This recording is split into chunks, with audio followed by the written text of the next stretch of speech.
हर founder के सामने एक ही सवाल होता है, जीरो से कुछ बहुत बड़ा कैसे बनाया जाए। लगता है कि इसके लिए एक जबरदस्त प्लान, ढेर सारा पैसा और एक परफेक्ट प्रोडक्ट चाहिए, है ना? लेकिन क्या हो अगर मैं कहूं कि दुनिया के सबसे सफल स्टार्टअप्स की शुरुआत अजीब, बिखरे हुए और बिल्कुल भी टिकाऊ नहीं ऐसे तरीकों से होती है। यही वो सीक्रेट है जिसे ज्यादातर लोग समझ नहीं पाते। चलिए आज इसी को समझते हैं। ये शब्द हैं डोरडैश के को-फाउंडर स्टैनली टैंग के। जरा सोचिए, आप एक कॉलेज स्टूडेंट है, एक हाथ में आपका होमवर्क और टैक्स के कागज हैं और ठीक उसके नीचे दुनिया की सबसे बड़ी वेंचर कैपिटल फर्म्स में से एक का साइन किया हुआ $15 मिलियन का चेक रखा है। तो ये सिर्फ एक मजेदार कहानी नहीं है, ये दिखाती है कि एक स्टार्टअप की असली जर्नी होती कैसी है। सीधी लाइन में नहीं, बल्कि उतार चढ़ाव, केओस और ऐसे ही अविश्वसनीय पलों से भरी हुई। तो सवाल यह है कि ऐसी जर्नी शुरू कैसे होती है? क्या इसके लिए महीनों की प्लानिंग चाहिए या सालों की तैयारी? अरे नहीं, बिल्कुल नहीं। डोरडैश की कहानी हमें दिखाती है कि कैसे एक आइडिया को लगभग जीरो तैयारी के साथ सिर्फ 1 घंटे में लॉन्च किया जा सकता है। जब हम एक डिलीवरी स्टार्टअप के बारे में सोचते हैं तो दिमाग में क्या आता है? शायद ट्रकों का एक पूरा बेड़ा, सप्लाई चेन को संभालने वाले बहुत ही कॉम्प्लिकेटेड एल्गोरिदम्स, एक प्रॉपर प्रोफेशनल सिस्टम, यही सब दिमाग में आता है ना?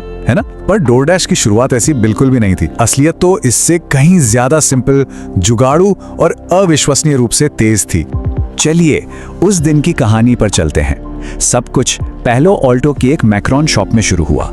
फाउंडर्स ने दुकान की मालकिन से बस उनकी दिक्कतों के बारे में बात की और उन्होंने बताया कि डिलीवरी में कितनी परेशानी होती है। बस वहीं से उन्हें एक आइडिया आया। सिर्फ 1 घंटे के अंदर उन्होंने paloaltodelivery.com नाम से एक बहुत ही सिंपल लैंडिंग पेज बना डाला। उस पर आसपास के रेस्टोरेंट्स के PDF मेनू डालें और नीचे अपना पर्सनल फोन नंबर लिख दिया।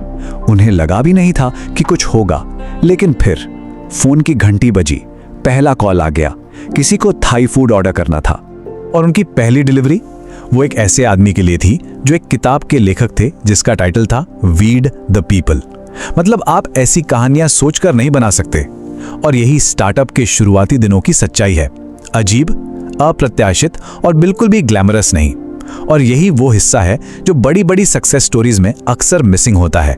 अब देखिए, इस स्लाइड में सबसे मजेदार बात यह है कि डोरडैश ने शुरुआत में कितना जुगाड़ किया था। उनके पास कोई फैंसी टेक्नोलॉजी नहीं थी। मेनू बस PDF फाइल्स थे।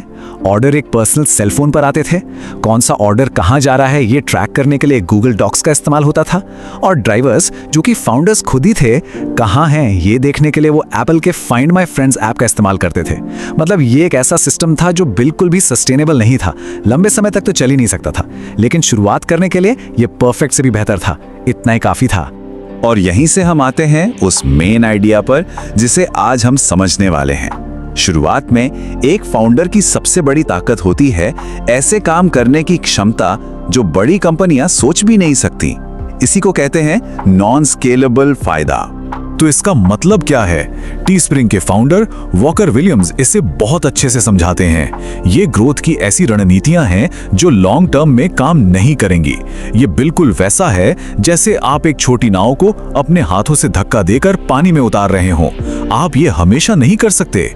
ये तरीके आपको 1 मिलियन यूजर्स तक नहीं ले जा सकते, लेकिन वो आपको 0 से 10 और 10 से 100 यूजर्स तक पहुंचाने के लिए सबसे ज्यादा जरूरी हैं।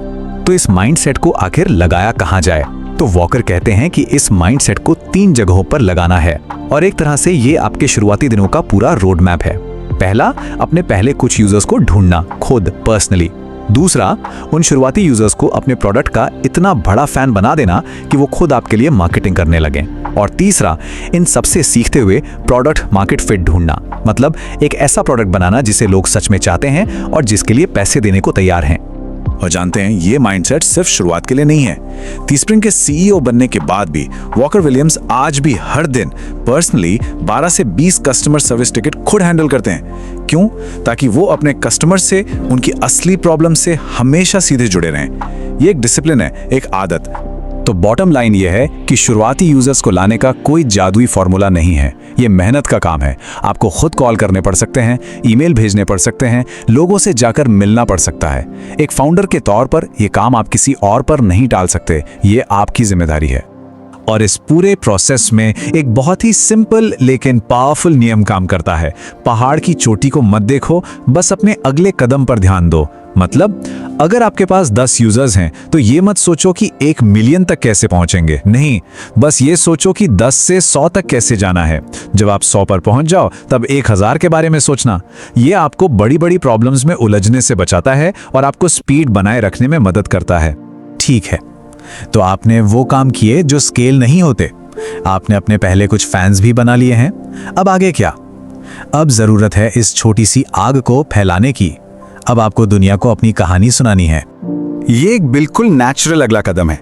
मान लीजिए आपने कुछ ऐसा बना लिया है जो लोगों को पसंद आ रहा है, भले ही वो अभी बहुत कम लोग हों। तो अब आप ज्यादा लोगों तक कैसे पहुंचेंगे? यहीं पर प्रेस और पब्लिक रिलेशंस का रोल आता है। ट्विच के को-फाउंडर जस्टिन कान के मुताबिक प्रेस का ध्यान खींचने के कई तरीके हैं। आप कई तरह की कहानियां बता सकते हैं, जैसे कि आपने कोई नया प्रोडक्ट या फीचर लॉन्च किया है। अगर आपको फंडिंग मिली है तो वो भी एक कहानी है। कोई बड़ा माइलस्टोन पार किया है, मान लीजिए $1 मिलियन का रेवेन्यू, ये भी एक कहानी है। कभी कभी कुछ हटकर करना, जिसे स्टंट कहते हैं, वो भी ध्यान खींच सकता है। या फिर किसी बहुत बड़े और इंपॉर्टेंट इंसान को हायर करना। लेकिन जस्टिन कान एक बहुत जरूरी बात पर जोर देते हैं।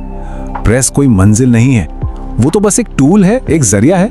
इसका मकसद सिर्फ अपनी माँ को ये दिखाना नहीं है कि देखो मैं एक असली कंपनी चला रहा हूँ। इसका एक बिजनेस गोल होना चाहिए। क्या आप लोकल कस्टमर चाहते हैं तो लोकल प्रेस पर फोकस करो। क्या आप इन्वेस्टर्स को इंप्रेस करना चाहते हैं तो टेक प्रेस पर फोकस करो। बिना मकसद के प्रेस में आना वो सिर्फ शोर मचाने जैसा है, कुछ बनाने जैसा नहीं। और ये हमें वापस हमारे मेन आइडिया पर ले आता है। चाहे आप अपना पहला यूजर ढूंढ रहे हो, कस्टमर सर्विस कर रहे हो या प्रेस को अपनी कहानी बता रहे हो, एक नए स्टार्टअप के तौर पर आपका सबसे बड़ा फायदा एक ही है, आप वो काम कर सकते हैं जो बड़ी एस्टैब्लिश्ड कंपनियां नहीं कर सकती। यही आपकी सुपर पावर है। आप हर कस्टमर को पर्सनल ईमेल भेज सकते हैं, आप हर प्रॉब्लम को खुद जाकर सॉल्व कर सकते हैं। तो आखिर में बात क्या है? ये माइंडसेट, ये फायदा, इसे तब तक मत छोड़िए जब तक आपको छोड़ने पर मजबूर ना कर दिया जाए।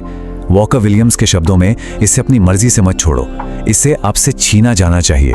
जब तक हो सके अपने यूजर्स से सीधे बात करें, जब तक हो सके तेजी से काम करें और जुगाड़ से चीजें बनाएं, क्योंकि यही वो रॉ, बिखरा हुआ लेकिन शक्तिशाली इंजन है जो एक छोटे से आइडिया को दुनिया की अगली बड़ी कंपनी बनाता है।